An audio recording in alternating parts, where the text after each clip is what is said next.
네,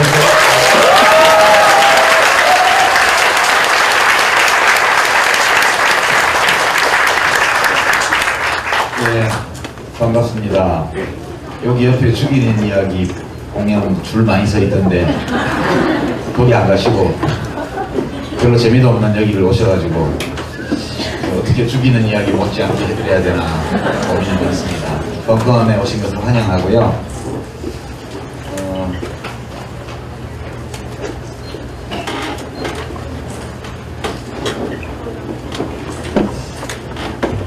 어젯밤 오늘 별로 기분 안 좋았죠? 네. 물론 뭐 1번이 너무 많이 이겨가지고 그렇다고 여러분들이 기분 안 좋은데 꼭 2번이나 뭐 4번을 응원해서 그런 건 또 아닐 겁니다. 그러나 조금 기분이 별로 안 좋은 거는 사실이에요. 그래서 오늘 제가 이제 한국 현대사와 관련된 한 6가지 정도의 중요 쟁점을 가지고 이제 강연 준비를 했는데요. 그 책에 다 있는 내용을 여기서 또 얘기할 필요는 없을 것 같습니다. 그래서 쟁점만 줄여서 우리가 우리 역사를 생각할 때 좀 고민을 해봐야 될 주제들 이런 걸 좀 말씀드리려고 하고요. 어제 재보궐선거 있었고 오늘 2번 당의 공동대표들이 다 사퇴를 하시고 또 손학규 전 대표께서도 저녁이 있는 삶을 이루지 못한 채 개인적으로라도 저녁이 있는 삶을 찾기 위해서 이제 제가 갔던 길을 자유인으로 사시겠다. 저와 같이 팟캐스트를 하든가 그러면 기분이 별로 안 좋기 때문에 여러분들께 우선 위로를 좀 드려야 될 것 같아요. 위로를 한다고 해결되는 문제는 없지만 그래도 별로 기분 안 좋을 때는 위로를 서로 하는 게 좋은 것 같아요. 우선 선거가 끝나고 나면 승자가 있고 패자가 있는데 아침 신문을 보니까 좀 우리 인심이 너무 야박하다 그런 생각이 좀 들었습니다. 승패가 갈라지는 선거인데 뭐 옛날처럼 촉갈 들고 해서 죽고 살고 하는 건 아니지만 그래도 일단 이제 패배한 후보와 정당들에 대해서는 위로를 좀 하고 승리한 정당과 후보에 대해서 축하를 하고 그리고 이제 패배한 쪽에 대해서는 특히 왜 졌는지 좀 깊이 생각해보고 우리 생각은 이런데 한번 고민해보세요. 이 정도가 적절하지 않나 싶어요. 그런데 아침 신문들을 보니까 내 그럴 줄 알았다 이런 식의 위로가 필요한 사람들에게 매를 때리는 이런 기사들이 너무 많아서 마음이 좀 아팠어요. 만약 졌다고 무조건 욕먹을 것 같으면 시장 점유율을 1등 못하는 신문이나 방송도 전부 욕먹어야 돼요. 그렇잖아요. 꼭 1등만 존재할 가치가 있는 건 아니잖아요. 그래서 이제 새삼 한 35년 전의 일이 기억이 났습니다. 제가 대학교 2학년 때였는데 1979년도에 박정희 대통령이 서거하던 그 해 가을에 교내 시위가 좀 크게 일어나서 신나게 데모를 하다가 경찰한테 밀려가지고 이제 도서관 근처에서 하다가 뒤에 자연대에 있는 쪽에 그 테니스 코트 있는 근처로 도망을 갔어요. 체류탄에 쫓겨가지고 가보니까 거긴 사람들이 테니스를 치고 있더라고요. 그때 그 테니스장 뒤로 도망가서 잠시 숨어 있으면서 여러 가지 생각을 했던 기억이 나요. 여긴 테니스를 치고 있단 말이지. 그리고 이제 테니스 치는 분들이 바람에 체류탄이 날아오니까 좀 불평을 하는 걸 또 들었습니다. 그때 제 느낌이 이 세상은 참 여러 가지 얼굴을 가지고 있구나. 사람들의 생각과 살아가는 방식도 가지가지구나. 이런 느낌이 들었습니다. 그럼 나는 내 사는 방식대로 가는 거지 뭐. 누군들 테니스 치고 놀고 싶지 체류탄 마시면서 데모하고 싶은 사람이 누가 있겠어요. 그래도 각자가 선택한 삶이니까 어쩔 수 없지. 어린 마음에 약간의 상처를 갖고 스스로 그렇게 위로하면서 다시 이제 돌을 주워가지고 도서관 쪽으로 갔던 기억이 납니다. 제가 이제 원래 준비한 쟁점으로 들어가기 전에 여러분들에게 위로가 될 만한 역사적 사실 몇 가지를 지금 메모를 해왔습니다. 이 사실들은 우리에게 뭔가를 얘기를 해주는데요. 우리 인간이 어떤 존재인지에 대한 이야기를 해줍니다. 우리 인간은 사실 천사와 악마 사이에 있는 중간계에 사는 생물이고요. 이제 성인군자와 짐승 같은 사람의 사이에 다들 있다고 저는 생각해요. 그렇기 때문에 사람이 하는 일은 사람은 합리적인 면을 갖고 있지만 동시에 감정과 충동의 지배를 받기 때문에 사람이 하는 일은 다 온전할 수가 없어요. 이게 우리가 보통 더 좋은 세상, 더 좋은 삶을 바라는 사람들은 합리성을 추구하죠. 합리성을 추구하고 앞뒤가 맞게 사람들이 생각하고 행동할 것을 바라죠. 근데 사람은 그런 존재 아니거든요. 그래서 때로 우리 앞에서 벌어지는 어떤 현실, 우리 역사 속에서 벌어진 사건 이런 걸 볼 때 막 화가 날 정도로 이해하기 어려운 그런 일이 있을지라도 그것이 매우 정상적인 현상이다, 그렇게 생각해야 된다고 봐요. 그게 너무너무 자연스러운 거다, 그런 거예요. 오다가 트위터를 좀 검색을 해봤는데 노회찬이라는 이름으로 검색을 해봤는데요. 어떤 분이 올려놓기를, 그분은 또 굉장히 유명한 러시아의 어떤 좌절한 혁명가, 암살당한 혁명가 이름을 그 아이디로 쓰시던데,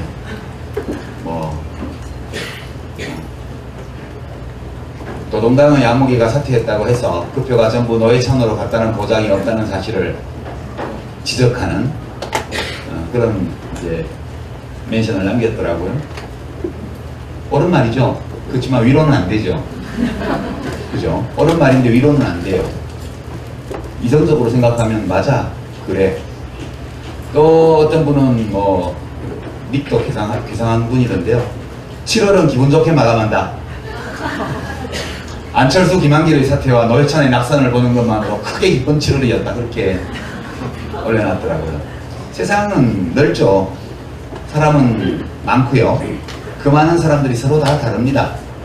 어떤 사람들이 몹시 기분 나쁘다는 감정에 사로잡히는 똑같은 일을 놓고 어떤 사람은 그 일로 해서 7월이 기쁨으로 충만했다고 얘기를 하는 게 우리 인간 세상이거든요. 별로 위로가 안 되죠, 여기까지. 역사라는 것은 인간 행위의 기록인데 인간 자체가 불완전하고 모순적인 존재이기 때문에 사람들이 한 모든 행위도 합리성과 또 불합리함, 일관성과 모순 이런 것들을 다 포함하고 있습니다. 우리 현대사도 마찬가지라고 저는 생각하는데요. 인간이 좀 온전해야 되고 또는 완전해야 되고 아름다운 존재여야 되고 합리적이어야 되고 이성적이어야 되고 어떤 좋은 꿈을 추구하는 그런 존재여야 한다는 그 당위 또는 우리의 지향, 우리의 바램, 이런 것은 좋은 일이지만 이것에 너무 매달리면 그러면 때로 좌절감, 허무의식에 갇히게 돼요. 그래서 제가 지금 여러분께 이 몇 가지 사례를 말씀드리는데, 이런 사례를 자꾸 생각하는 것은 아무리 참혹한 현실 앞에서도 자기를 위로하는 그런 불패의 정신승리법이 될 수 있습니다. 그래서 이제 몇 가지 사실을 말씀드리면요. 1972년 11월 21일 이날 유신헌법에 대한 국민투표를 했습니다. 투표율과 혹시 찬성률을 알고 계신 분 계세요? 책 읽어보셨으면 아실지 모르겠는데 91.9%가 투표를 했고요. 91.5%가 찬성을 했습니다. 놀랍죠? 투표를 안 가면 때려 죽이나? 그건 아니었거든요. 그냥 집에 가만히 숨어 있으면 돼요. 그런데도 무려 91.9%가 투표를 하러 갔어요. 현직 대통령이 탱크를 동원해서 국회를 해산하고 언론기관을 다 점거하고 헌정을 완전히 무너뜨린 다음에 그러니까 현직 대통령이 쿠데타를 또 해가지고, 그래가지고 국회 기능을 다 정지시키고 자기 마음대로 헌법안을 만들어가지고, 그래갖고 그 당시 헌법에는 이렇게 할 수가 없게 돼 있었어요. 그때 헌법과 법률에 따라서 할 수 없기 때문에 헌법을 다 밟아버리고 지 마음대로 국민투표를 한 거예요. 근데 이 헌법 개정안의 91.9%가 갖고 투표소에, 그 중에 무려 91.5%가 찬성했어요. 투표장에 가서 반대 의사를 표시한 사람은 8.5%였습니다. 1000명 중에 85명이, 1000명 중에 915명은 가서 찬성을 찍었어요. 그러니까 이것은 잘못된 것이라는 이성적 판단, 그리고 이것이 잘못되었다는 나의 판단을 표현하기 위해서 투표장에 가서 반대를 찍는 용기, 이 둘을 다 가진 사람이 1000명 중에, 투표하러 간 1000명 중에서 85명만 그런 판단력과 용기를 갖고 있었어요. 나머지는 이건 옳은 일이야, 진작 이렇게 했어야 돼, 옳은 일인지 아닌지는 잘 모르겠지만 어쩔 수 있겠어, 대통령이 한다는데 받아들여야지, 또는 이건 옳지 않은 일이지만 혹시 가서 반대를 찍었다가 들키면 죽을 거야, 사실 들키지도 않아요, 미리 겁먹고, 그렇게 가서 찬성표를 찍은 사람이 1000명 중에 915명이에요. 대한민국이 42년 전에 이런 나라였어요. 지금 현실은 괜찮죠, 여기에 비하면. 1980년 10월 22일 날, 아무도 구국의 결단을 요청 안 했는데 지 맘대로 구국의 결단을 한, 머리숱이 좀 없는 어떤 사람이 쿠데타를 해서 제5공화국 헌법을 국민투표에 붙였습니다. 이때 95.5%가 투표를 했고요. 더 많아요, 72년도보다. 91.6%가 찬성했어요. 찬성률은 거의 비슷해요. 이번에 1000명 중에 916명이 찬성했어요. 이때도 마찬가지로, 이건 불과 34년 전의 이야기입니다. 이것은 잘못된 일이고, 가서 반대 의사를 표시해야 되겠다는 판단력과 용기 둘 다를 가진 사람이 1000명 중에 84명밖에 없었어요. 30여 년은 그리 긴 세월이 아니거든요. 이때 제가 22살 때예요. 지금 55인데. 불과 얼마 전의 일입니다. 지금은 훌륭하죠. 야당을 130명이나 뽑았잖아요. 아니, 140명. 지금 새누리당이, 여당이 157석인가 그렇게 됐으니까, 여하튼 무소속 빼더라도 한 140명은 야당을 뽑았잖아요. 훌륭하죠, 이만하면. 저는 그렇게 생각합니다. 많은 위로를 받아요. 1987년 12월 16일 날요. 그게 13대 대통령 선거입니다. 민주화 이후의 첫 대통령 선거. 이때 노태우 민정당 후보가 36.6%를 받았습니다. 신민주공화당 김종필 후보가 8.1%를 받았어요. 이걸 합치면 44.7%입니다. 그 다음에 김영삼 후보가 28, 김대중 후보가 27.1, 둘이 합쳐서 약 55%를 받았습니다. 7년 전에 91.6%가 그 50 헌법 개정안에 찬성했던 국민이 불과 7년 후에 55%가 야당 후보에게 투표했어요. 엄청난 변화죠. 근데 당선은 노태우 씨가 됐어요. 그래서 군사독재 정권이 합법적으로 연장됐죠. 1997년 대통령 선거 때요. 그때가 IMF가 나서 나라가 부도 위기에 들어갔고 완전 이제 국가 경제를 다 망친 상황인데 김대중 대통령 당선자가 40.3%밖에 못 받았어요. 이회창 후보가 38.7%를 받아서 불과 이제 1.9% 정도 차이로 당선이 되었죠. 이때도요 40%밖에 못 받은 거예요. 이인재 씨가 독자 출마를 해가지고 경선불복하고 19.2% 무려 493만 표를 가져가지 않았더라면 이 중에 300만 표는 영남에서 받은 거거든요.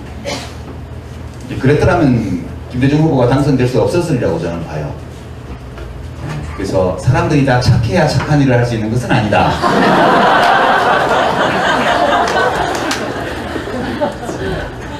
우리는 대통령이 착하기를 바라지만 안 착해도 착한 일 할 수 있어요. 그렇게 생각하면 위로가 돼요.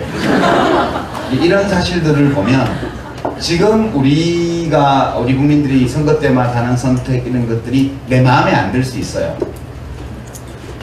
그러나 100% 다 국민이 같은 사람을 찍지 않는 한은 반드시 절반보다 약간 많은 사람들이 선거 결과에 기뻐하고 절반보다 약간 적은 사람들이 선거 결과에 대해서 기분 나빠하는 이 현실은 1987년 이후에 쭉 지속되어 온 현실입니다. 그래서 오늘날 여러분이 느끼는 이 불편함 또는 울적함 이런 것들이 새로운 것이 아니다. 그런 점을 말씀드립니다. 이렇게 생각하니까 대한민국 국민이 아주 훌륭하지는 않아도 또 그렇게 못난 것도 아니다. 그런 생각 저는 합니다. 여러분들에게도 이 불패의 정신승리법이 도움이 되기를 바랍니다. 6가지 쟁점을 준비를 했는데요. 이걸 20분 동안에 제가 다 말씀드릴게요. 첫째, 친일파 청산을 하지 못한 것. 이것은 오직 이승만 대통령의 잘못입니다. 이 질문이 있습니다. 두 번째가 대한민국이 경제적으로 잘 살게 된 것. 산업화. 박정희 대통령의 업적인가. 3. 민주주의를 이루게 된 것은 먼저 독재를 했지만 그래도 산업화에 성공을 한 덕분이었는가. 과연. 이런 쟁점이 있죠. 네 번째는 이렇게 양극화, 비정규직, 소득격차, 자산격차 이런 것도 벌어져 있는데요. 지금 오늘날 우리가 겪고 있는 이 경제사회적 양극화는 진보정부의 책임인가. 왜냐하면 이 지표상 이 현상이 뚜렷하게 나타난 것이 김대중 대통령, 노무현 대통령 정부 때 10년 동안 벌어진 일입니다. 다섯 번째, 오늘날 한국의 민주주의는 위기에 처했는가. 김대중 대통령 돌아가시기 전에 3대 위기 말씀하셨잖아요. 그 중에 민주주의 위기가 포함되어 있었죠. 남북관계의 위기도 있었고 민생의 위기도 있었고요. 인터넷에 들어가 보면 우리 민주주의가 흔들리고 있고 무너지고 있고 위기에 처했다는 이런 개탄이 많이 나오고 있는데 정말 그런가? 마지막으로 6번째로 예측할 수 있는 미래의 어느 시점에서 한반도 통일을 예측할 수 있는가? 이 6가지가 제가 보아본 한국 현대사와 관련된 가장 핫한 쟁점이 아닐까 생각해요. 제가 이제 책에서는 나의 한국 현대사에서는 이거를 하나하나 이 쟁점을 도드라지게 하고 말씀드리지는 않았어요. 그러나 이제 책을 읽으시다 보면 어느 정도는 이 쟁점들에 대해서 제가 어떻게 생각했는지를 짐작하실 수는 있을 거라고 봐요. 이제 오늘은 좀 명료하게 말씀을 드리죠. 첫째 쟁점, 친일파 청산이 되지 않은 것은 이승만 대통령의 책임인가? Yes. 직접적으로 보면 이승만 대통령 책임이죠. 명백합니다. 이거는 건국 대통령이다 이런 얘기 어떤 분들은 하시는데요. 건국일은 사실은 3.1운동 또는 상해 임시정부 수립, 그때가 우리의 정신적 건국이라고 봐야 되고 1948년도는 정부 수립을 한 날이죠. 그래서 8.15를 우리가 광복절로 기념을 하고 있습니다. 건국일로 안 하고. 근데 요거는 이제 건국일로 하자고 주장하는 쪽은 그게 고전까지의 역사는 의미가 없다. 국가의 실체가 없었기 때문에 그렇게 주장하는 겁니다. 근데 이제 오로지 이승만 대통령의 책임인가? 이 문제에 대해서는 저는 노라고 말하고 싶어요.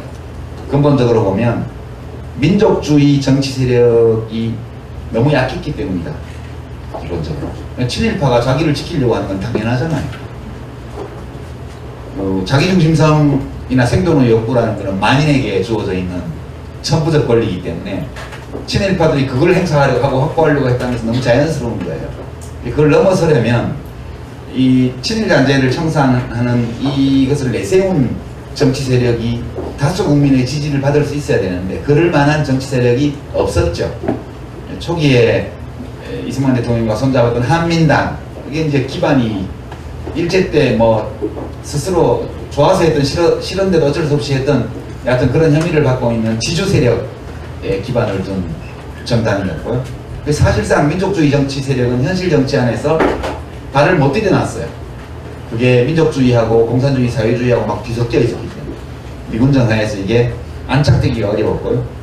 그 결과 초창기 대한민국은 사실상 친일파가 세운 정부였고 친일파가 지배한 국가였다. 저는 그렇게 생각합니다. 그리고 이제 그런데 인적 청산은 됐어요. 결국은 법정에서는 하나도 청산을 못했지만 위대하신 어떤 분이 자연사의 축복을 내려주셔가지고 더 이상 이분들이 권력의 정점에 머물러 있을 수 없는 그런 상황이 됐습니다. 시간이 흐르면서 자연스럽게 그렇게만 말씀드리고요. 두 번째 쟁점으로 가서 산업화는 박정희 대통령의 업적인가? Yes, but 이렇게 Yes, however 이렇게 얘기를 못할 거예요. 여기 이제 그래프를 제가 책에다가 썼는데요.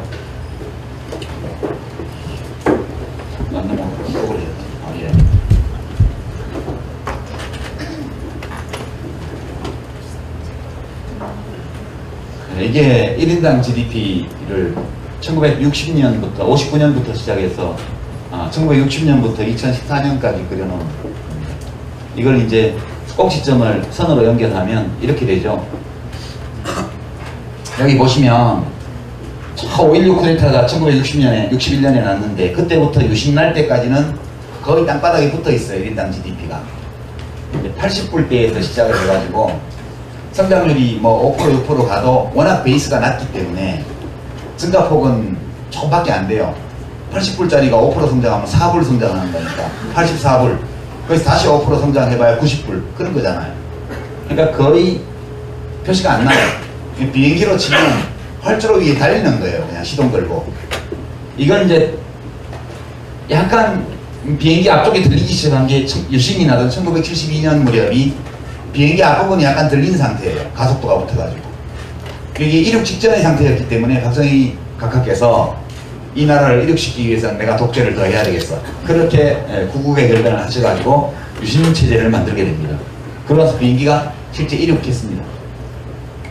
그리고 나서 이륙이 거의 완료된 시점, 누가 보기에도 비행기가 활주로 위로 떠오른 상태에서 11.6 사건이 일어난 거죠. 그리고 이제 그다음부터는 보시는 것처럼 쭉 올라가다가 김영삼 정부 말기에 IMF로 이렇게 추락 위기를 맞았다가 다시 김대중 정부, 노무현 정부 때 비슷한 속도로 올라가죠. 그러니까 이 증가 속도가 제일 2차 함수 같은 이런 느낌으로 다가온 때가 이 1987년 6월 항쟁으로 민주화가 된 이후에 가파르게 올라갑니다. 이 그래프는 여러 가지 이야기를 해주는데요. 산업화, 경제성장, 뭐 경제발전 이런 것들은 독재 시기에도 가능하고 민주화 시기에도 가능하다는 걸 보여주는 거예요. 그리고 이제 이 상승의 속도를 보면 오히려 민주화가 된 이후에가 전두환 정부 때보다 더 빠르게 올라갑니다. 이때 3조 호황이니 뭐니 여러 가지 경제적인 조건들이 있었고요. 그럼 IMF 때 처박은 다음에 다시 올라갑니다. 그럼 이명박 정부 들어와서 다시 처박죠? 지금 이제 올라갈랑 말랑 하는 중입니다. 지금 안 올라가니까 이제 부동산 경기를 띄워서 이걸 올려보려고 열심히 노력하고 있는 그런 단계입니다. 결국 보면 이때 11.6이 나면서 마이너스 성장을 한 해 합니다. 1980년에 레인해로 흉년이 들고 이렇게 되면서 여기 한번 작은 위기가 있었고 여기 큰 위기가 왔었고 그럼 또 여기다 제법 큰 위기가 왔어요. 이 세 번의 위기는 전부 소위 보수 정부가 만든 거였죠. 그 경제는 보수가 잘한다. 이거는 틀렸다고 말할 수 없지만 맞다고도 할 수 없는 그런 겁니다. 경제관리는 어떻게 보면 진보 정부가 2번밖에 안 했기 때문에 위기를 안 겪은 측면이 있습니다. 그러니까 설거지를 10번밖에 안 했어요. 이쪽은 설거지를 50번을 했고요. 보수 쪽은. 그러니까 저쪽이 3번 접시를 깼는데 그건 우리가 50번 설거지를 했기 때문에 접시 3개 깬 거다. 니네 10년밖에 안 해서 10번밖에 설거지를 안 했으니까 안 낀 거다. 그렇게 얘기할 수도 있다고 봐요. 그러나 우리가 분명하게 말할 수 있는 것은 국민 경제 관리나 경제 발전을 보수가 더 잘할 수 있다. 이것은 최소한 사실의 근거는 없다. 그 점을 말씀드립니다. 그리고 이제 박정희 정부 시대의 경제개발 계획, 이건 뭐 원래 박정희 대통령의 창작품이 아니고 지적재산권이 유엔에 있다. 이건 제가 책에다 자세한 내용을 적었고요. 이승만 정부 때 이승만 대통령이 이건 공산당이 하는 거라고 해서 계속 안 하고 있다가 4.19 나기 직전에 국무회의를 통과했고 7개년 계획이요, 최초에. 그 다음에 장면정부, 민주당 장면정부가 5개년 계획을 만들어서 5.16 쿠데타가 나기 전날 국무회의를 통과했습니다. 그러고 나서 그 다음날 쿠데타가 나서 박정희 장군이 이걸 넘겨받은 다음에 집행에 들어간 거죠. 집행한 것은 박정희 정부였지만 지적재산권이 박정희 대통령에게 있는 것은 아니다. 그런 거고요. 이제 산업화 시기에 인권 탄압, 노동권 탄압, 노동자들에 대한 착취, 수탈 이런 것이 어마어마했습니다. 지금 상상하기 어려울 정도고요. 1971년도에 전태일 열사가 분신을 했던 그 무렵이 아주 극악한 노동 착취가 이루어지던 시기였는데, 대한민국의 그 산업화 초기 단계의 노동 착취, 이것은 대한민국만의 현상은 아니에요. 이 자본주의 산업화가 일어난 모든 곳에서, 모든 나라에서 이른바 자본의 원시적 축적이 이루어졌던 초기 산업화 과정, 국민경제의 이륙 과정에서는 전부 다 이런 일이 있었어요. 카를 마르크스가 살았던 시대에 영국 의회의 노동위원회 보고서 같은 걸 보면 거긴 더 끔찍했어요. 우리나라도 물론 하루에 12시간씩 노동하는 여성 노동자들이 밤에 방직기계 앞에서 졸면 관리자들이 다니면서 핀으로 팔을 찌르고 그런 일들이 비일비재하게 있었습니다. 타이밍약이라고 그래서 각성제를 먹어가면서 잔업 철야를 하고요. 하지만 이 중국도 마찬가지 아닙니까? 중국은 국가자본주의를 한 거고, 결국 이 자본을 축적해서 산업화를 한 모든 나라에서 그런 과정이 있었고, 이제 그 마르크스 표현을 들면 자본은 어느 곳에서나 온몸에 있는 구멍에서 피와 오물을 흘리면서 태어났다. 이제 그 표현이 그걸 말하는 거고, 우리도 예외가 아니었다면 그렇게만 저는 말씀드리겠습니다. 만약 박정희 대통령이 없었다면 우리나라의 산업화는 없었을 것인가? 이 점에 대해서는 기다 아니다 말할 수가 없어요. 우리가 실제 겪었던 것은 독재를 통해서 산업화를 한 걸 실제 겪었던 일이고요. 민주주의를 하면서도 산업화를 할 수 있었을지 없었을지는 안 해봐서 알 수 없는 거죠. 그리고 이제 그 길을 박정희 대통령 자신이 봉쇄했기 때문에 우리는 그걸 해볼 수가 없었어요. 그러니까 이것은 가상적으로 우리가 다툴 수는 있겠지만, 독재를 했기 때문에 산업화를 할 수 있었다, 이 주장도 논거가 없고, 독재를 하지 않고서도 산업화를 할 수 있었을 것이다 라는 것도 확실하게 말할 수 있는 논거는 없어요. 가상적으로 주장할 수 있는 것이 있다는 거죠. 그러나 분명한 것은 독재를 하면서 독재적인 방법으로 산업화를 했다고 해서 그 역사적 사실에서 산업화를 위해서는 독재가 바람직했다라는 규범적 판단을 끌어낼 수는 없다. 그 점을 좀 말씀드립니다. 만약 이제 모든 것이 반인반신의 지도자 박정희 대통령 각하이라고 주장한다면, 이 박정희 대통령이 안 계셨다면 오늘날 벙커원도 없을 거예요, 그죠? 그리고 경상도에 사시는 분들은 서울에 볼일 보러 올 때 문경세제를 걸어서 넘어왔을 거예요. 이런 주장에 대해서는 그 정도로 논평하고요. 그 다음에 이 산업화를 하는 동안 여기까지가 독재식입니다. 50 때까지가, 전두환 정부 때까지가 25년 동안 개발 독재가 지속이 됐고요. 1987년 6월 항쟁이 나면서 민주화가 시작이 됐습니다. 이때도 계속 경제는 발전하죠. 성장하죠. 그리고 이제 이 시기에 민주화가 이루어진 것, 이것을 이제 어떤 분들은 국민소득이 2,000달러를 넘었기 때문에 민주주의를 할 수 있었다. 중산층이 없는 곳에서는 민주주의가 안 된다. 이런 주장을 하는 분들이 있죠. 고로 결과적으로 박정희 대통령이 민주주의 이렇게 하면 민주주의를 할 수 있다고 확신하고 독재를 했건, 말하자면 민주화를 위해서 독재를 했건, 그냥 권력이 좋아서 독재를 했건, 바꾸고 있는 국민이 불쌍해서 독재를 했건, 어떤 동기로 독재를 했건 간에 결국 이 독재를 통해서 이루어진 산업화가 결과적으로 민주화의 물질적 기반을 만들었다는 주장은 오케이, 저는 받아들여요. 우리가 유월항쟁이 났을 때가 1인당 GDP가 3,000불일 때거든요. 너무 가난하면 민주주의 하기 어려워요. 그건 확실합니다. 민주주의는 그냥 할 수 있는 게 아니고 국민들 개개인, 시민들 개개인이 민주주의의 취지를 알고 자기의 권리도 인식하고 그리고 참여하고 권리를 올바로 행사할 줄 알아야 민주주의가 되는 거기 때문에 어느 정도 살게 되었을 때 민주주의가 된다, 더 쉽게 된다, 이런 주장은 타당성이 있다고 봐요. 근데 이제 산업화가 되었다고 해서 저절로 민주화가 되는 건 아니죠. 그건 절대 아닙니다. 사람들이 산업화 시대에는 잘 살아보세요라는 물질에 대한 욕망, 이런 것들이 사람들을 깨웠고, 그래서 너나 없이 열심히 일을 했고요. 그 다음에 조금 먹고 살만해지니까 이제는 밥만 먹고는 못 살겠어, 좀 자유, 나의 인격적 존엄, 이런 거에 대한 요구가 저절로 생기는 거예요. 그래서 이게 경제 이론으로 보면 트레이드 오프 또는 상쇄 관계라는 건데요. 우리가 가지고 있는 다양한 욕망 사이에 트레이드 오프가 가능하냐?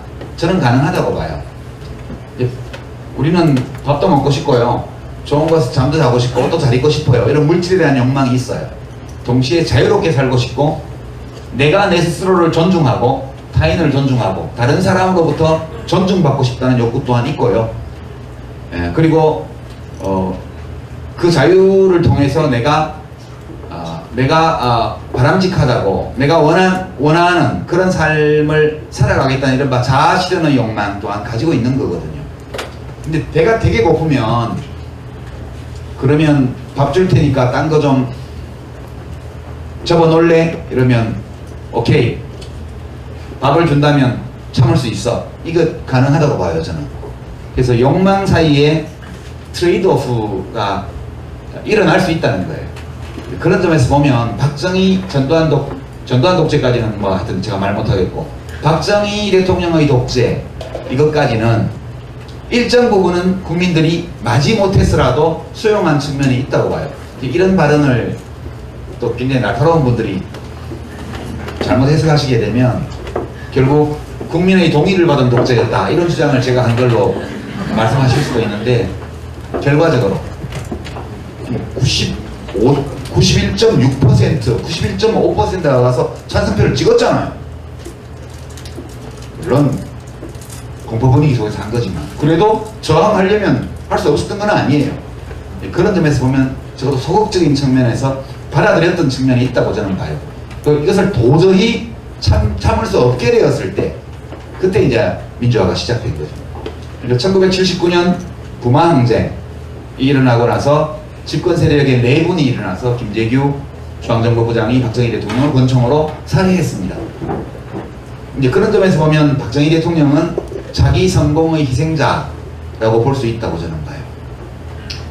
동기는 아무도 모릅니다. 여러분, 진정성, 선한 동기 이런 걸 따지지 마세요, 정치인들한테는. 그런 건 별로 중요한 게 아니에요. 저는 잘해보려고 노력했지만 제 선거에 나와서 떨어져고 민폐를 끼쳤고요. 이인재 씨는 지가 대통령이 되려고 출마했는데 김대중 대통령을 당선시켰잖아요. 현실 정치에서는 동기가 중요한 게 아니에요. 결과를 봐야 돼요. 박정희 대통령은 무엇 때문에 장기 집권을 하고 독재를 했는지에 대해서는 박정희 대통령을 좋아하는 분들은 국민을 위해서 그랬다고 하는 거고요. 싫어하는 분들은 성격이 나빠서 그렇다고 얘기합니다.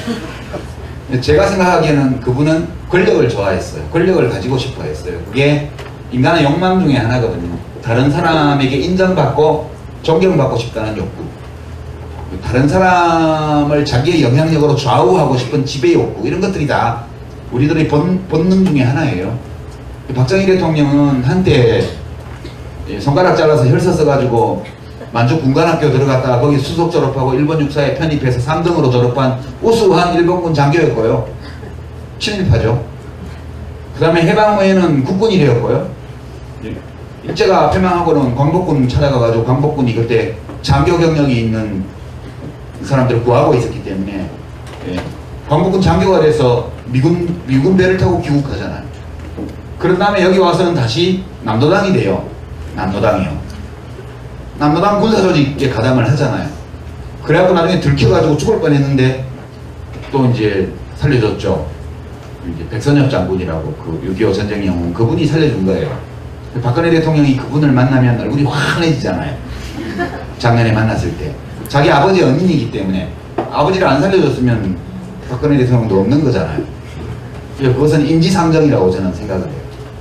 그러면서 그 다음에는 반공을 내걸고 경제발전을 내걸고 그리고 독재를 했어요. 독재자가 됐어요. 제가 박정희 대통령의 생애를 쭉 보면 그 사람의 머릿속에 들어가 보지 않아서 확언할 수는 없지만 이분은 어떤 이념도 이념에도 끌려가지 않은 사람이었다.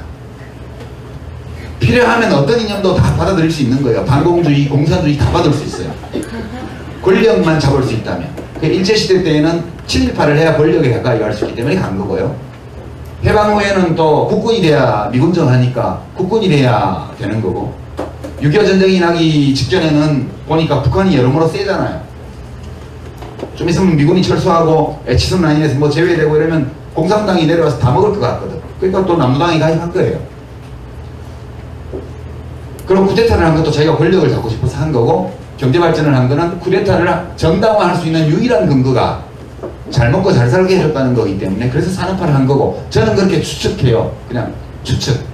합리적인 추측. 그런 거고. 근데 결국 성공을 거두었죠. 엄청난 성공을 거뒀습니다. 쿠데타도 성공했고 2번 다. 대통령도 18년 동안이나 권력을 잡았고요. 30년 지나서 자기 딸이 또 대통령 됐고요. 국민들 중에 3분의 1 이상이 제일 좋아하는 전직 대통령은 남아있고요. 인류 역사에서 이렇게 성공한 쿠데타는 예를 찾아보기 어려워요. 진짜 성공한 쿠데타인데 근데 자기 성공의 희생자가 됐어요. 왜냐? 이렇게 해서 잘 살게 해줬더니 이제는 자유를 달라고 대들기 시작한 거예요. 그러니까 박정희 대통령을 좋아하는 분들은 배은망덕한 국민들 같으니라고 그렇게 이야기하죠. 그렇지만 국민 입장에서 보면 대통령이 했잖아. 이렇게 오랫동안 열심히 해서 경제를 발전시켰잖아. 됐어. 거기까지. 우린 딴 걸 원해. 근데 박정희 대통령은 딴 거를 줄 생각도 없었고 줄 능력도 없었어요. 오로지 그거 하나만 계속 주겠다고 한 거예요. 여기서 마찰이 벌어지면서 부마항쟁이 일어난 것이고 그게 연장되어서 광주항쟁이 일어난 것이고 또 그게 연장되어서 6월 항쟁이 일어난 것이다. 결국 국민들이 산업화 시대와는 다른 걸 원했기 때문에 그 개발 독재가 줄 수 없는 또는 주지 않으려고 하는 또는 짓밟았던 가치, 욕망 이런 것들을 원하는데 그것을 거부했기 때문에 무너진 거거든요. 결국 긴 역사의 안목에서 보면 체스나 바둑이 끝나고 나면 돌들이 다 한 통에 들어가잖아요. 요즘 중국의 구리 구단하고 우리 이세돌 구단이 10번기를 두고 있는데 6번기까지 둬서 4승 2패로 이세돌 구단이 앞서고 있던데요. 한 판의 바둑을 두면 실착, 패착 그리고 묘수 또는 승기를 잡은 그 신수 이런 것들이 있습니다. 어떤 특정한 바둑돌이 판을 좌우한 거예요. 그렇지만 바둑이 한 판 끝나고 나면 전부 다 바둑돌 통 속으로 다 들어가잖아요. 우리는 그런 존재거든요. 박정희 대통령도 그렇게 되는 거예요. 어떻게 보면 박정희 대통령이 자기의 야망을 위해서 국민을 지배했다고 말할 수도 있지만 거꾸로 보면 국민들의 욕망에 편승해서 자기의 시대적 역할을 하고 끝난 거예요. 그래서 그것을 순순히 자기의 시대가 이제 가고 있음을 자기 자신이 이룬 성공이 나를 더 이상 여기에 못 머물러 있게 한다는 사실을 좀 일찍 알았더라면 그랬더라면 삼성개헌을 안 했을 수도 있고요. 유신을 안 했을 수도 있고 그렇습니다. 근데 그걸 하지 않았기 때문에 결국 비극적인 종말을 맞이했다 이렇게 봅니다. 이런 사례가 우리 역사에는 많아요. 한국은 너무 빨리 발전한 나라이기 때문에 제 책에 소개한 기생충 박멸협회 그게 같은 운명을 맞았죠. 그렇지만 박정희 대통령과는 다른 방식으로 대응을 해서 살아남았죠. 오늘날 우리가 알고 있는 건강관리협회 그게 옛날에 기생충 박멸협회입니다. 너무 일을 잘해서 기생충을 다 박멸하고 나니까 전국 시도에 다 회관까지 마련하고 조직을 엄청나게 꾸려놨는데 기생충 감염률이 83%일 때 사업을 시작했는데 20년도 안 돼갖고 1% 2%로 줄어든 거예요. 그러니까 일이 없어져서 조직이 해체되게 됐잖아요. 그게 자기 성공의 희생자거든요. 근데 근데 그분들은 매우 현명해가지고요. 기생충 감염률이 10% 미만으로 내려갔을 때 이제 한국이 산업화에 성공해서 기생충과 같은 후진국병이 아니고 이제 고지혈증, 당뇨, 암 이와 같은 선진국형 질병이 등장하고 있다는 사실을 간파한 다음에 재빨리 자매단체로 건강관리협회를 만들고 몇 년 후에 건강관리협회와 기생충 박멸협회를 통합해요. 그래서 오늘날 그 조직이 다 일자리를 유지하고 있어요. 건강관리협회. 건강보험공단이 의뢰하는 무료 건강진단 이런 거 해가지고 먹고 살잖아요. 그래서 박정희 대통령이 이분들과 상의를 하셨다면 그런 생각합니다. 네 번째 주제는 양극화는 진보정부의 책임인가? Yes. 답이 일단 Yes. 이것도 however. 예, 맞아요. 그런데 이렇게 갑니다. 이게 진위계수 그랬던데요. 이게 1990년도 진위계수고 IMF가 난 게 이때입니다. 눈에 보이죠? IMF가 뭔지. 진위계수라는 거는 한 사람이 사회의 전체 소득을 가지게 되면 1이 되고요. 모든 사람이 다 똑같은 소득을 올리면 제로가 됩니다. 1과 제로 사이에 있고요. 0.3 수준이면 괜찮다고 그러고 0.4가 넘으면 사회적 불안이 조성될 가능성이 크다 이렇게 얘기합니다. 우리나라가 0.3과 0.4 중간쯤 있어요. 지금 옛날에는 이렇게 낮았습니다. 0.25, 뭐 0.26. 물론 이거는 좀 복잡한 통계 처리 기법인데 그건 책에 자세한 내용을 써놨으니까 참고하시고요. 1997년을 기점으로 이렇게 확 올라갑니다. 그래서 이렇게 이 수준에서 유지를 하다가 이때 올라갔죠 많이. 그러고 나서 다시 2002년 이후에 또 계속 상승해서 2008년까지 상승하다가 여기서부터 꺾어지기 시작해요. 이명박 각하께서 잘하셔가지고 이렇게 꺾어진 건가? 그건 아니에요. 이명박 각하는 아무 일도 안 하셨는데 이게 심각해지고 있을 때 한 여러 조처들의 효과가 나중에 나타나서 이렇게 이건 연구가 좀 필요한 대목입니다. 그러나 여하튼 진보정부 10년 동안 이게 이렇게 온 건 사실이잖아요. 1997년 8년부터 2008년까지 이 기간 동안에 악화된 것은 분명한 사실이에요.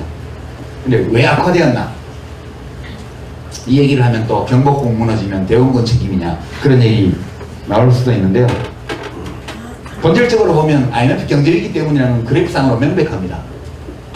이게 대량 해고, 소위 정리해고가 도입되었고 노동시장 유연화라는 이름으로 비정규직 사용이 급증하게 됐습니다.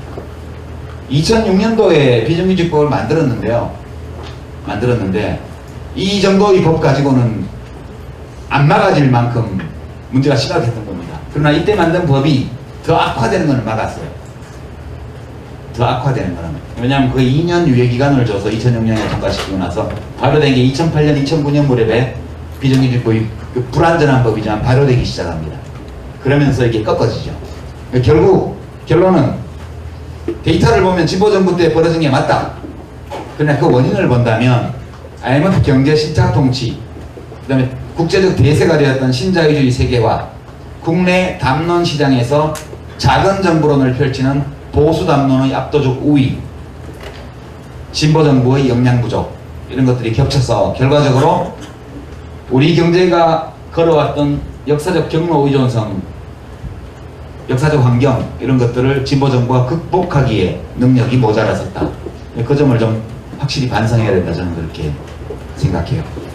다섯 번째 쟁점은 한국 민주주의는 위기에 빠졌는가? 제 답은 no. 역시 however. 아닙니다. 그러나 민주주의라는 것은 이제 제가 책에서 인용한 것은 칼 포퍼라는 자유주의 철학자의 기준을 적용했는데요.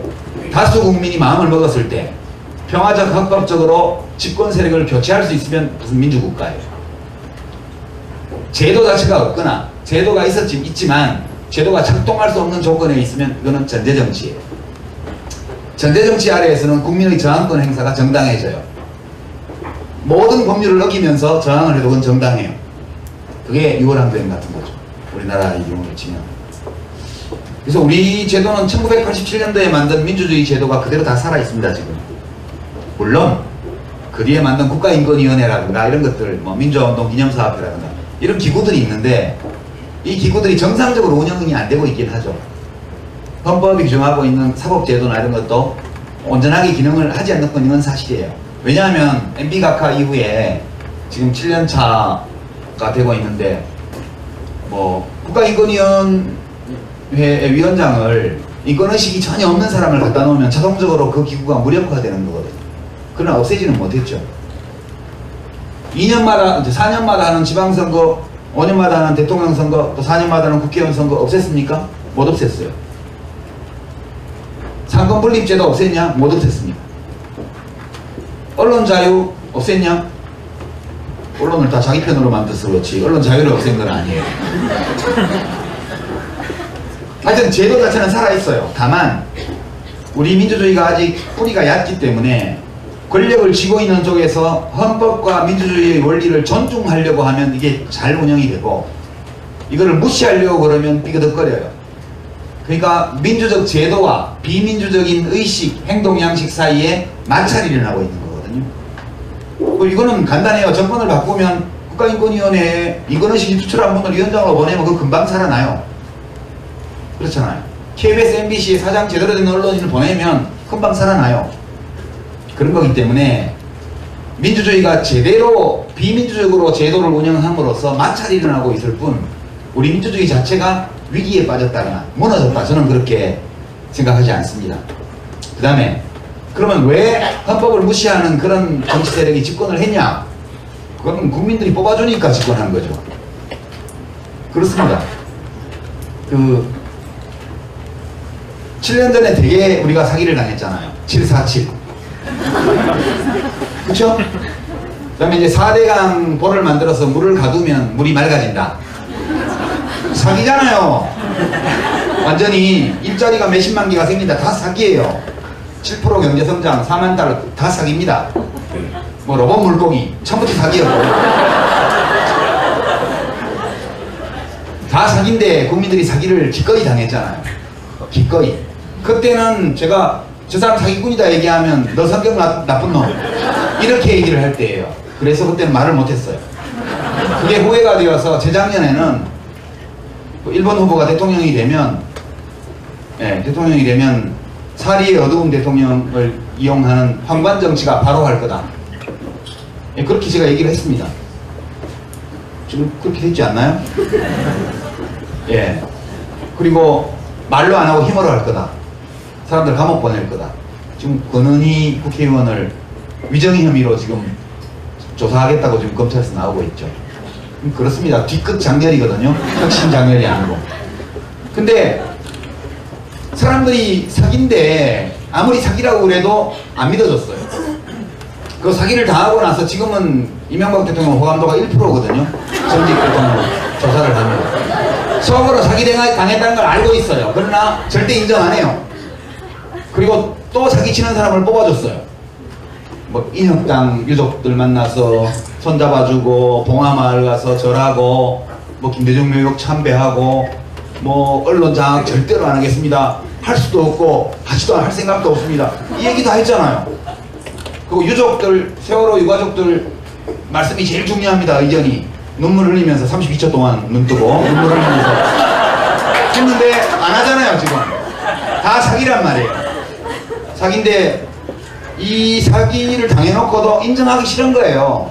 사람이란 게 누구나 그게 그거를 심리학 하시는 분들은 그걸 뭐라 그러더라 무슨 인지부조화라고 그러는가 cognitive resonance인가 뭐 그런 전문 용어가 있던데 맞습니까? 디소넌스 그러니까 인지부조화니까 내가 뭘 잘못했으면 그걸 인정하면 되는데 그걸 인정 안 하려니까 생각을 바꾸고 자기 생각을 바꾸는 거예요. 주장을 바꾸고. 그러니까 계속 1번을 찍는 거죠. 1번을 계속 찍어물어서 과거에도 사기당한 게 아니라는 주장을 계속 하고 싶은 거예요. 그래서 지금 이 보수정당의 압도적 우위는 기본적으로 우리 국민들의 욕망과 감정에 기반을 둔 거다. 저는 그렇게 생각해요. 아무리 말려도 스스로 사기를 당하면 그건 대책이 없는 거예요. 언젠가는 깨나시겠죠? 그렇게 생각합니다. 마지막으로 예측할 수 있는 미래에 한반도를 통일할 수 있는가? 저는 NO! 라고 말하고 싶어요. 김대중 대통령, 노무현 대통령의 대북 정책을 가더라도 단기간 내에 예측할 수 있는 시점에서 통일은 안 될 거라고 저는 봅니다. 더더군다나 뭐 드레스덴까지 가서 뭐 했는지 모르겠는데 지금 남북한의 이 체제는 후삼국 시대 이후에 1100년 만에 열린 남북조 시대라고 봐요, 저는. 우리 남북조 시대가 신라가 당나라하고 손잡고 이제 대동강 이남만 가진 이후에 발해가 북쪽에 섰잖아요. 발해는 일본과도 교류가 많았어요.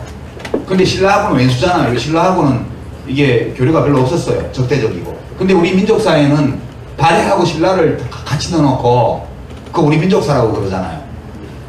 그게 남북조 시대잖아요. 북쪽에는 발해, 남쪽에는 신라. 그거 비슷한 거예요, 지금. 남북조 시대가 이미 들어섰고, 북한이 중국식 개혁개방 노선을 하고, 한국이 또 김대중 노무현 대통령 방식의 대북정책을 하더라도 단기간 내에 통일은 안 됩니다. 제가 볼 때는. 이 남북조 시대는 오래 간다고 봐요. 정전협정을 대체하는 평화협정을 체결하고, 북한이 미국, 일본과 수교하고, 그런다고 해도 그걸로 통일될 일은 없어요. 결국은 상당히 긴 기간 동안 북한이 점진적인 체제 이행을 겪어나가고, 우리 대한민국은 대한민국대로 북한 주민들이 볼 때 저 방식으로 그냥 같이 살면 좋겠는데 라는 대중적인 인식이 생길 수 있을 정도의 좋은 사회를 만들어야 돼요. 그렇기 때문에 이건 굉장히 시간이 오래 걸리는 일이다. 박근혜, 이명박식으로 하면 통일이 안 되고, 노무현, 김대중식으로 하면 통일이 된다. 이거 저는 동의하지 않습니다. 어떤 경우든 통일은 예측할 수 있는 미래의 시점에서 되지 않을 것이다. 그렇게 생각합니다. 50분이 지나버려서요. 이까지 6개의 쟁점에 대해서 주마감산식으로 말씀을 드렸습니다.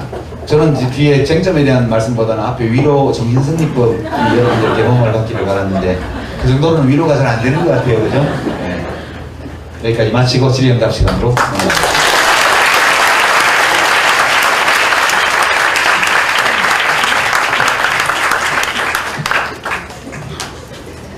생일 축하합니다. 생일 축하합니다. 고생했는데요. 이번 주 월요일에 유시민 선생님 생일이었습니다.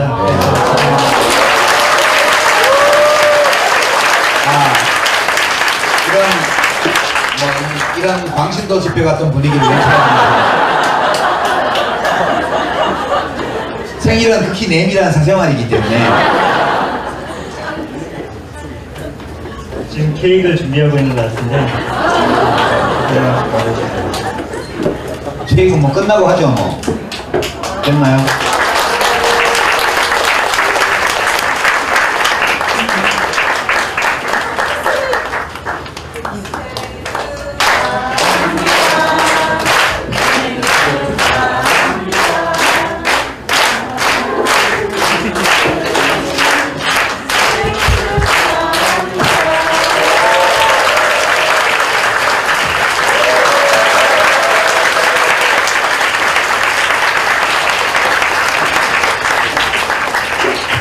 틀림없이 배후에 저희 팬클럽이 있는 게 아닌가 하는 합리적 의심을 해봅니다. 끝나고 나서 나눠 먹겠습니다. 같이. 커팅만. 수고하셨어요.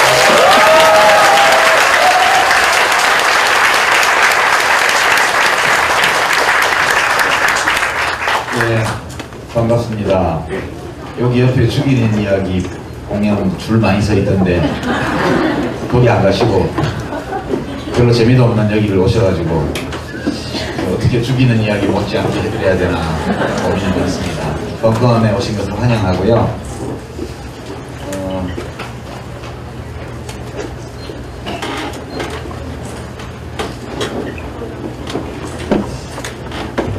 어젯밤 오늘 별로 기분 안 좋았죠? 네.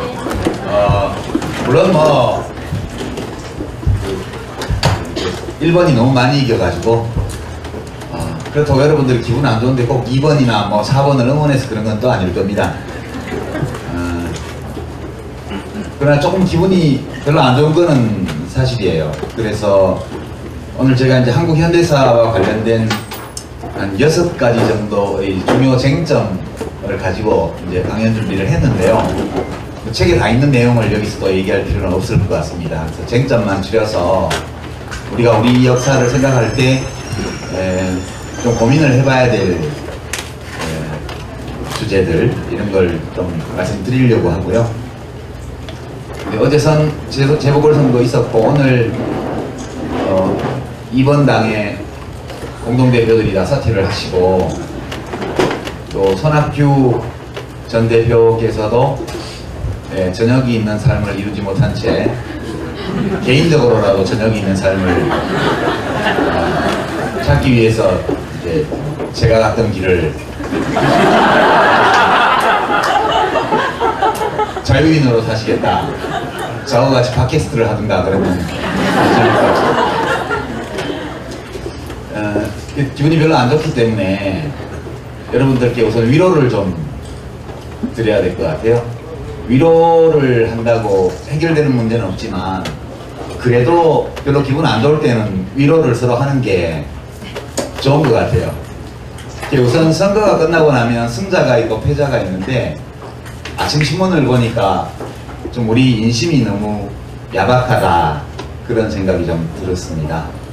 승패가 갈라지는 선거인데 뭐 옛날처럼 촉발 들고 해서 죽고 살고 하는 건 아니지만 그래도 일단 이제 패배한 후보와 정당들에 대해서는 위로를 좀 하고 승리한 정당과 후보에 대해서 축하를 하고 그리고 이제 패배한 쪽에 대해서는 특히 왜 졌는지 좀 깊이 생각해보고 우리 생각은 이런데 한번 고민해보세요. 이 정도가 적절하지 않나 싶어요. 그런데 아침 신문들을 보니까 내 그럴 줄 알았다 이런 식의 위로가 필요한 사람들에게 매를 때리는 이런 기사들이 너무 많아서 마음이 좀 아팠어요. 만약 졌다고 무조건 욕먹을 것 같으면 시장 점유율을 1등 못하는 신문이나 방송도 전부 욕먹어야 돼요. 그렇잖아요. 꼭 1등만 존재할 가치가 있는 건 아니잖아요. 그래서 이제 새삼 한 35년 전의 일이 기억이 났습니다. 제가 대학교 2학년 때였는데 1979년도에 박정희 대통령이 서거하던 그 해 가을에 교내 시위가 좀 크게 일어나서 신나게 데모를 하다가 경찰한테 밀려가지고 이제 도서관 근처에서 하다가 뒤에 자연대에 있는 쪽에 그 테니스 코트 있는 근처로 도망을 갔어요. 체류탄에 쫓겨가지고 가보니까 거기 사람들이 테니스를 치고 있더라고요.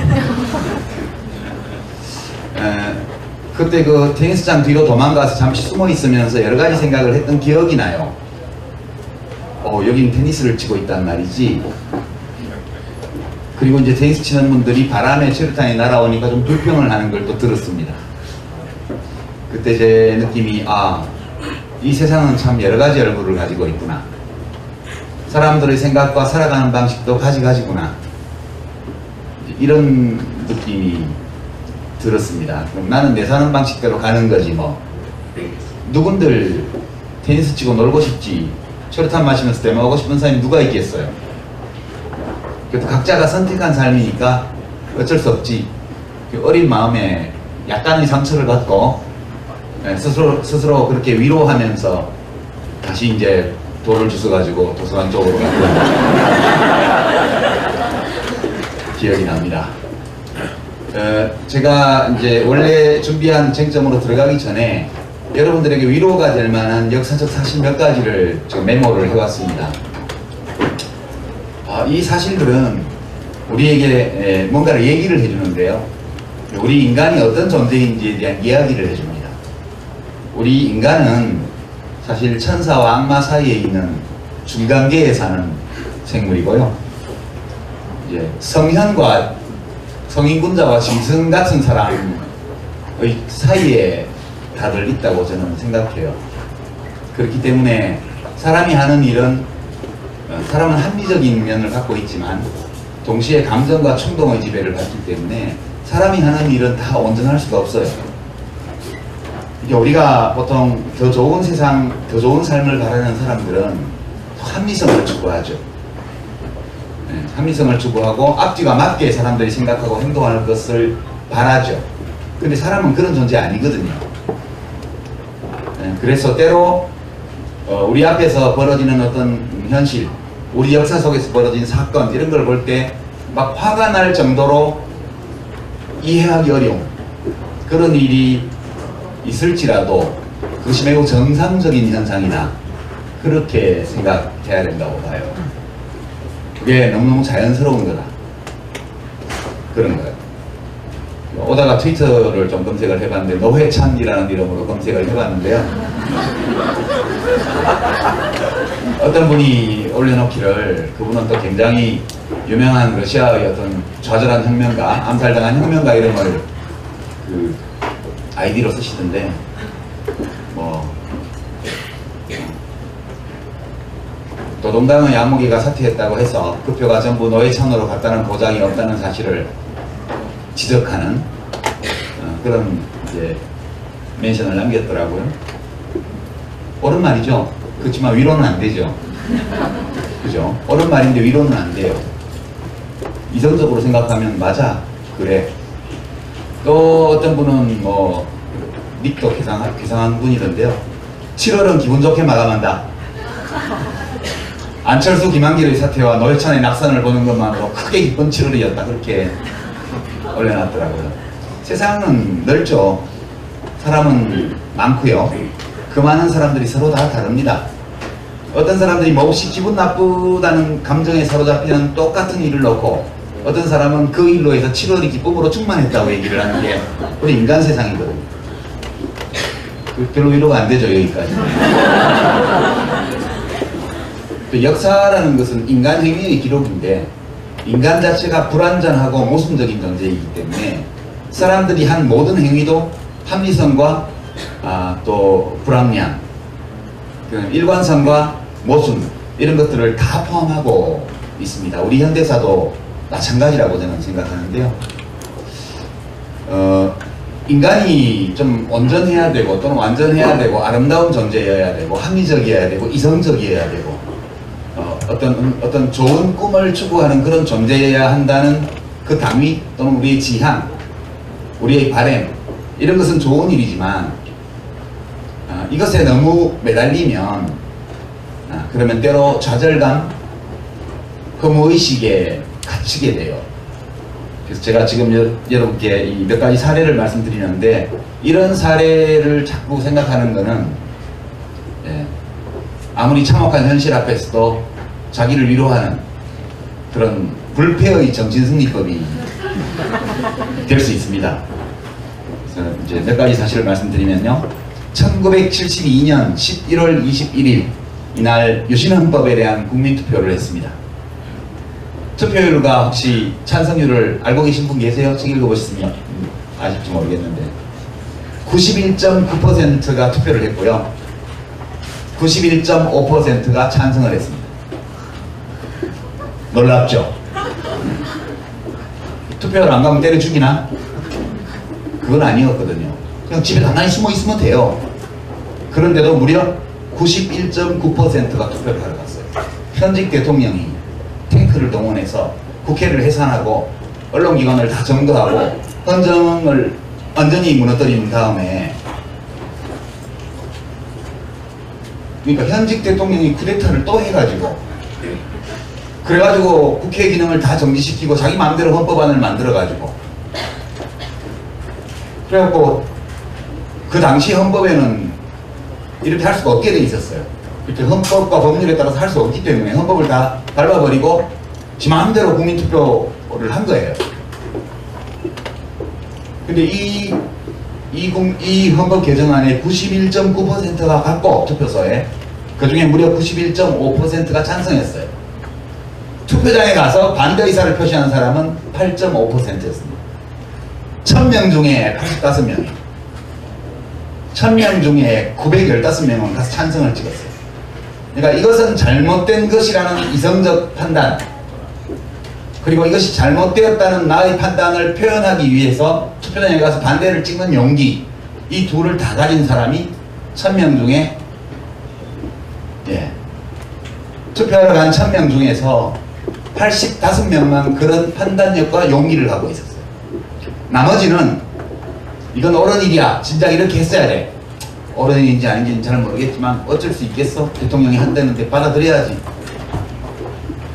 또는 이건 옳지 않은 일이지만 혹시 가서 반대를 찍었다가 들키면 죽을 거야. 사실 들키지도 않아요. 미리 겁먹고. 그렇게 가서 찬성표를 찍은 사람이 1000명 중에 915명이에요. 대한민국이 42년 전에 이런 나라였어요. 지금 현실은 괜찮죠, 여기에 비하면. 1980년 10월 22일 날 아무도 구국의 결단을 요청 안 했는데 지 맘대로 구국의 결단을 한 머리숱이 좀 없는 어떤 사람이 쿠데타를 해서 제5공화국 헌법을 국민투표에 붙였습니다. 이때 95.5%가 투표를 했고요. 더 많아요. 72년도보다. 91.6%가 찬성했어요. 찬성률은 거의 비슷해요. 이번엔 1000명 중에 916명이 찬성했어요. 이때도 마찬가지로 이건 불과 34년 전의 이야기입니다.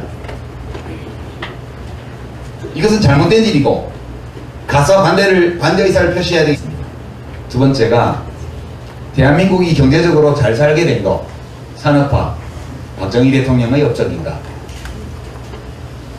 3. 민주주의를 이루게 된 것은 먼저 독재를 했지만 그래도 산업화에 성공을 한 덕분이었는가. 과연 이런 쟁점이 있죠.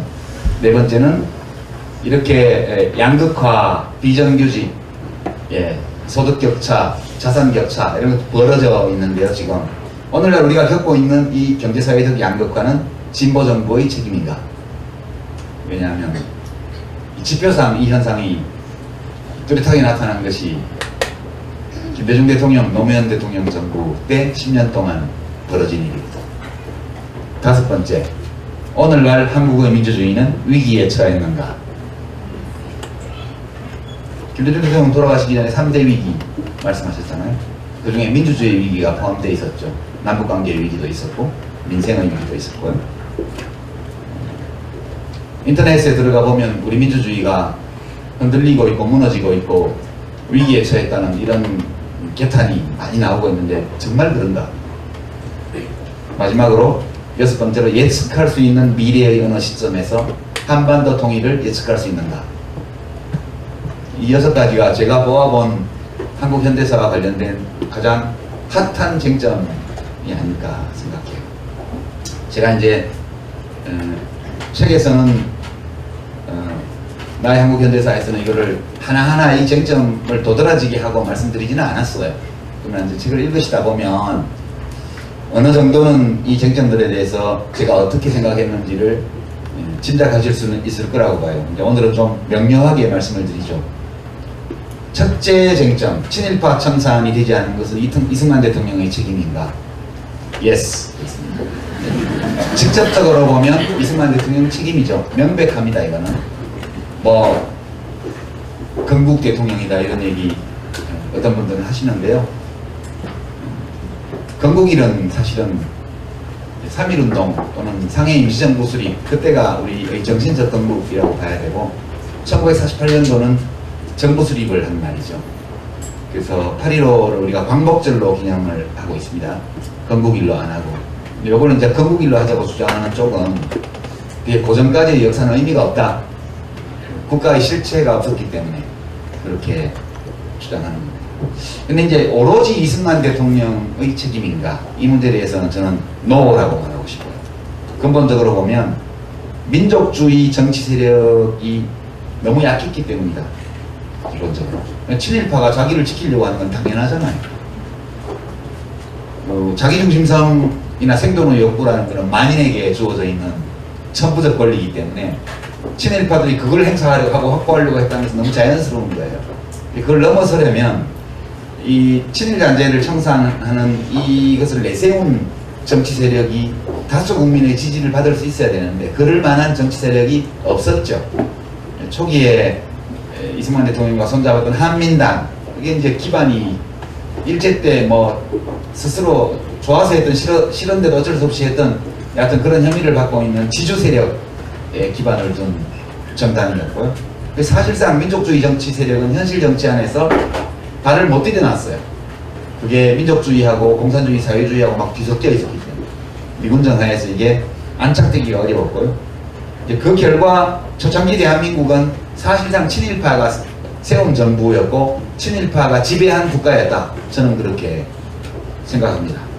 그리고 이제 그런데 인적 청산은 됐어요. 결국은 법정에서는 하나도 청산을 못했지만 예, 위대하시겠다는 판단력과 용기 둘 다를 가진 사람이 1000명 중에 84명밖에 없었어요. 30여 년은 그리 긴 세월이 아니거든요. 이때 제가 22살 때예요. 지금 55인데 불과 얼마 전의 일입니다. 지금은 훌륭하죠. 야당을 130명이나 뽑았잖아요. 아니 140명. 지금 새누리당이 여당이 157석인가 그렇게 됐으니까 예, 여하튼 무소속 빼더라도 한 140명은 야당을 뽑았잖아요. 훌륭하죠. 이만하면. 저는 그렇게 생각합니다. 많은 위로를 받아요. 1987년 12월 16일 날요. 그게 13대 대통령 선거입니다. 민주화 이후의 첫 대통령 선거. 이때 노태우 민정당 후보가 36.6%를 받았습니다. 신민주공화당 김종필 후보가 8.1%를 받았어요. 이걸 합치면 예, 44.7%입니다. 그 다음에 김영삼 후보가 28, 김대중 후보가 27.1, 둘이 합쳐서 예, 약 55%를 받았습니다. 7년 전에 91.6%가 그 50 헌법 개정안에 찬성했던 국민이 불과 7년 후에 55%가 야당 후보에게 투표했어요. 엄청난 변화죠. 근데 당선은 노태우 씨가 됐어요. 그래서 군사독재 정권이 합법적으로 연장됐죠. 1997년 대통령 선거 때요. 그때가 IMF가 나서 나라가 부도 위기에 들어갔고 완전 이제 국가 경제를 다 망친 상황인데 김대중 대통령 당선자가 40.3%밖에 못 받았어요. 이회창 후보가 38.7%를 받아서 예, 불과 이제 1.9% 정도 차이로 당선이 되었죠. 이때도요 40%밖에 못 받은 거예요. 이인재 씨가 독자 출마를 해가지고 경선불복하고 19.2% 무려 493만 표를 가져가지 않았더라면 이 중에 300만 표는 영남에서 받은 거거든요. 그랬더라면 김대중 후보가 당선될 수 없었으리라고 저는 봐요. 그래서 사람들이 다 착해야 착한 일을 할 수 있는 것은 아니다.